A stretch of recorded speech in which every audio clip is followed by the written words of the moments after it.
Jeeps were one of the single most important vehicles of World War II. In fact, President Eisenhower called it one of the three decisive weapons the U.S. had during World War II. Jeeps were supplied to Allied forces including Britain, Australia, New Zealand, Canada, and Russia. Britain received between 40,000 and 80,000 Jeeps. A number of these were assigned to the newly formed Special Air Service, the United Kingdom's premier Special Forces unit. The SAS tallied many vital and daring raids behind enemy lines in the critical North African theater of war. Operations behind enemy lines typically needed a lot of fuel, firepower, and equipment. SAS made use of specially prepared Jeeps.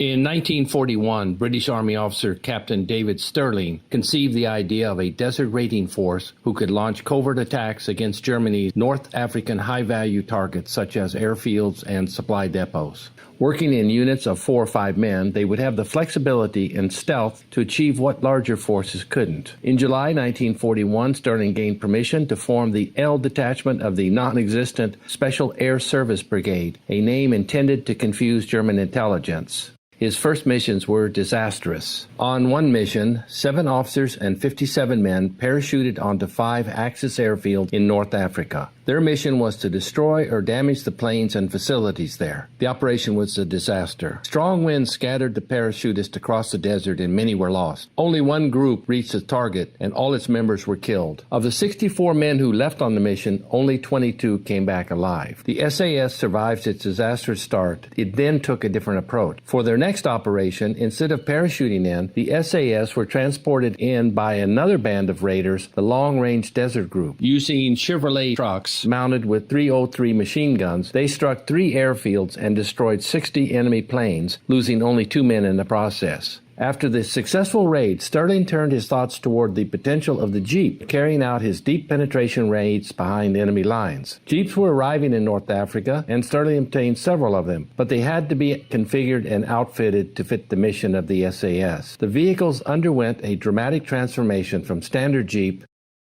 to SAS Jeep. There does not seem to have been a standard set of modification. An examination of period photographs shows that, although there were features common to all the SAS Jeeps, essentially each appears to have been modified according to the needs of the mission and with the overriding intention of reducing superfluous weight.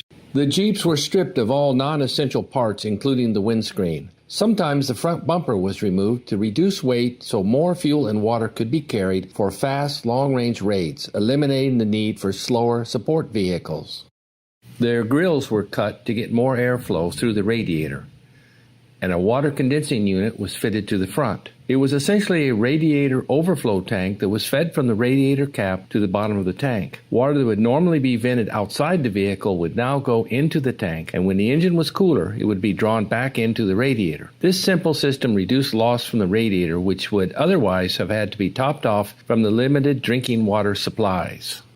The Jeeps also carried sand mats, radio equipment, and large quantities of ammunition. The Jeeps also had jerry cans mounted front and back for both fuel and water.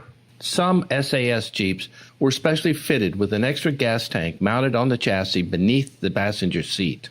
The SAS used the Bagnall Sun Compass for navigation in the featureless desert. This precision deductive reckoning device had been developed in the 1920s by Major Ralph Bagnall, the first commanding officer of the Long-Range Desert Group. Some vehicles were protected underneath using armor plate so as to reduce the effects of mine blasts. During some operations, certain Jeeps were assigned to a support role, and armaments were reduced in favor of additional jerry cans and supplies.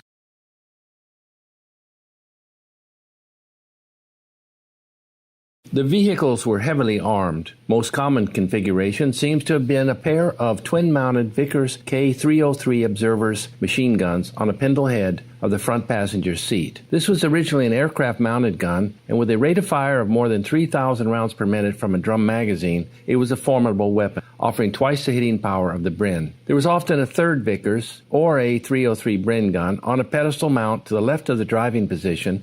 The 303 Buckingham incendiary round was popular with the SAS for attacking aircraft on the ground. Invented by John Buckingham, an English engineer, it was developed early in World War I as an anti-balloon round. The Buckingham contained yellow phosphorus and was sealed with a small hole drilled in the side of the envelope filled with fusible metal. When the bullet was fired, friction in the barrel melted the solder, and on leaving the muzzle, the phosphorus started to leak and was ignited by the air, trailing a distinctive smoke trail of the burning phosphorus. Other variations included the use of a Browning 50 caliber heavy machine gun ahead of the passenger seat, with the twin Vickers units relegated to the rear area ahead of the back seat. Other examples show a 50 caliber machine gun at the rear. Other weapons were carried to suit the particular mission. The normal 2-inch and 3-inch mortars usually proved useful for destroying enemy targets, as did the PIAT projectile infantry anti-tank gun. Most SAS raiding parties would also have carried a plentiful supply of number 36 Mills bomb grenades, plus other grenades such as the number 69 Bakelite grenade and the Gannon bomb. With all guns blazing, a single SAS Jeep could deliver an impressive 5,000 rounds per minute. The effectiveness of this armament, firing a mix of ball, armor-piercing, and tracer shells, can be judged from one assault on an airfield where 12 aircraft were destroyed in a 5-minute raid. There were many raids carried out over the next few months. One of the most successful occurred on the night of July 26, 1942. 18 armed jeeps raided the airfield of Sidi Hanish. The commandos drove onto the airfield in 2 columns with 10 yards between vehicles, guns blazing. They destroyed up to 40 aircraft. They managed to escape, losing 2 men and 3 jeeps. The loss of multiple cargo aircraft hit the German war effort especially hard, as supply lines within German forces were already strained. Sterling was finally captured in 1943, but escaped 4 times before being sent to Colditz, where he spent the rest of the war.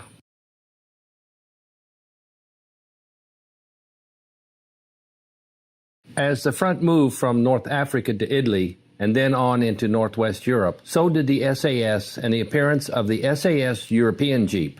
The SAS would be fighting a different type of war in Europe. No longer would they need to worry about weight, as they weren't going miles behind enemy lines through the desert. The jerry cans were replaced by 2 permanent 30-gallon self-sealing fuel tanks, one on each side behind the driver and gunner, and an additional fuel tank fitted under the gunner's seat. The dash had 2 fuel gauges, one for each side. The Jeeps were fitted with a 2-inch thick windscreen for the driver, which could be folded down, and one for the gunner, whose shield was fitted with a twin mount for the Vickers K guns. The vehicles were fitted with armor below the screens. The SAS European Jeeps were also fitted with rear armored plates to protect the fuel tanks, driver and gunner, from enemy fire from the rear. Just as in the Jeeps used in North Africa, there were many variations of the SAS European Jeep, but they still retained the SAS trademark cutouts on the front grille.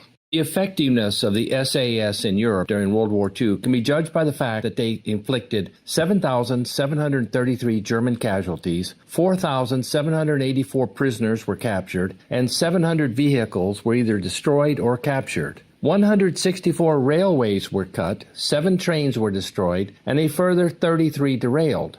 The SAS was briefly disbanded at the end of World War II, but the methods of organization and operation had set the pattern for future SA actions in the Falklands and Gulf Wars.